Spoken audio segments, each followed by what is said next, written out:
नमस्कार, जय हिंद। पूर्णचंद्र कांडपाल आज आपसे हिंदी में बात करूंगा। बारी बारी से कुमाऊनी और हिंदी में बात करता हूं। छोटा छोटा वीडियो 5 मिनट का, समाज के हित की बात। आज मैं एक बात ये कहना चाहूँगा कि समाज में बदलाव की ज़रूरत होती है। समाज बदलता है, बदलते रहती है।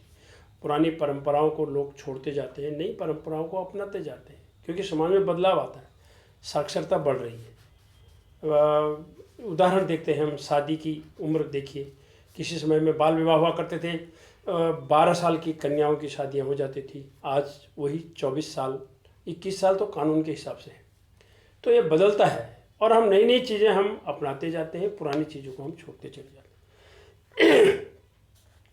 तो हम भी बदलें, इस विषय पर थोड़ा सा आज आपको बताना चाहूँगा कि ऐसा है, खरपतवार कभी बोई नहीं जाती, खरपतवार अपने आप उगती है, अपने आप फसल को दबा देती है।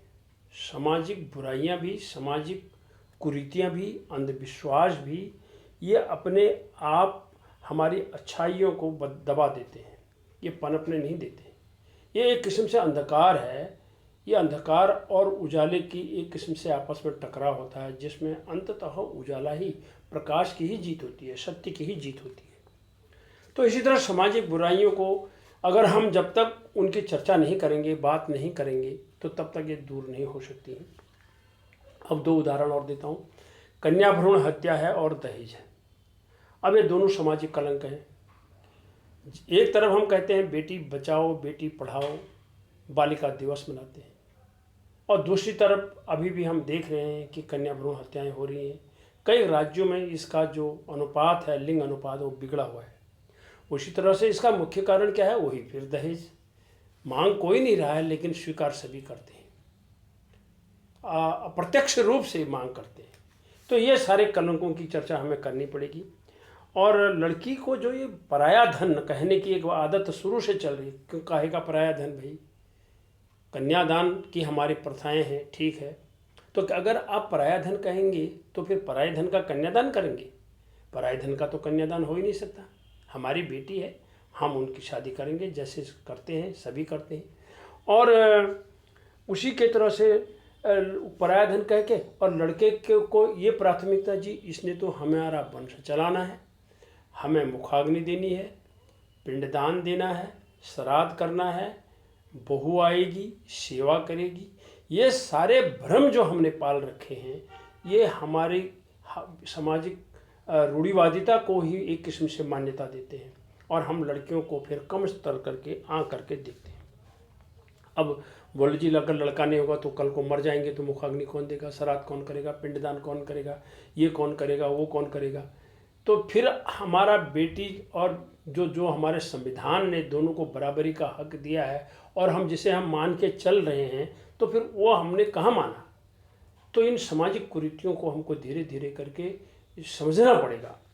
मैं अपने सामने की एक घटना आपको बताना चाहता हूँ। मैंने एक ऐसा परिवार देखा, बहुत नज़दीक से देखा, दोनों छोटी बच्चियों को बढ़ते हुए देखा।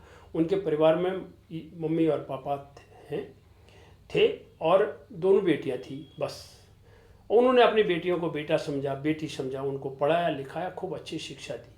आगे चल के एक दिन ऐसा घटना घटी कि कुछ दिन माँ को बीमारी लगी, काफ़ी कुछ उपचार हुआ, लेकिन एक दिन माँ चल गई। जैसे ही माँ की मृत्यु हुई तो वही लोग इकट्ठे हुए और सब कहने लगे, अब जी इनको कंधा देने के लिए, इनको मुखाग्नि देने के लिए आपके कोई भतीजे हैं तो उनको बुला लीजिए, या तो कोई बिरादर है तो उनको बुला दीजिए। ये सब सुन करके उन लड़कियों ने कहा था, हमने अपनी माँ को वचन दिया हुआ है, हम ही तेरे लड़के हैं। उन दोनों लड़कियों ने किसी को नहीं बुलाया, न कोई भाई न कोई भतीजा। उन्होंने कहा आप सब रहिए, लेकिन जो ये प्रथा परंपरा है इसको हम निभाएंगे, हम ही बेटे हैं, हम ही बेटियां हैं। उन्होंने अपनी माँ को कंधा दिया, शमशान पहुँचे, मुखाग्नि दी, उसके बाद अंत्येष्टि में जो भी। अब यहाँ पर होता क्या है, समाज के कुछ जो ठेकेदार होते हैं, जो इन परंपराओं के पोषक होते हैं, वो मशमशाते रहे, वो कर्मकांड का वास्ता देते रहे, वैदिक काल की बात करते रहे, वेद कांड, धर्मशास्त्र, ये इस प्रकार की चर्चाएं कहने लगे, जी हमारे इसमें ऐसा होता है, हमारे उसमें ऐसा होता है। अब आप बताइए, और उधर भतीजा या कोई बिरादर ये काम करने को तैयार नहीं है, उसका एहसान लेना हुआ कि भैया आओ इनको पिंडदान दे दो, इनका जो ये क्रियाक्रम कर दो, तो ये क्यों कैसे करने की ज़रूरत है? फिर हमने बेटियों को क्यों पढ़ाया? हम बहुत बड़े बड़े ऐसे लोगों को देखते हैं समाज में जिन्होंने सामाजिकता के शिखर पर पहुँचे हैं, उनके घरों में भी बेटियों ने उन्हें मुखाग्नि दी है। और इन कट्टरवादियों के सामने जब उन्होंने अपना कार्य किया तो कुछ लोगों ने उनकी सराहना भी की, उनका मनोबल भी बढ़ाया और उनसे कहा तुमने वास्तव में बेटियां होने के साथ साथ बेटे जैसा ही कार्य किया है। अतः मेरा उद्देश्य आज के एपिसोड में इतना ही कहना है, हम भी बदलें, हमें बदलाव को स्वीकार करना चाहिए और किसी भी हालत में बेटी को बेटे से कम नहीं आंकना चाहिए। इन्हीं शब्दों के साथ आइए प्रतिज्ञा करते हैं, प्रण करते हैं कि हम भी बदलते हैं। इन्हीं शब्दों के साथ नमस्कार। हम भी बदलें।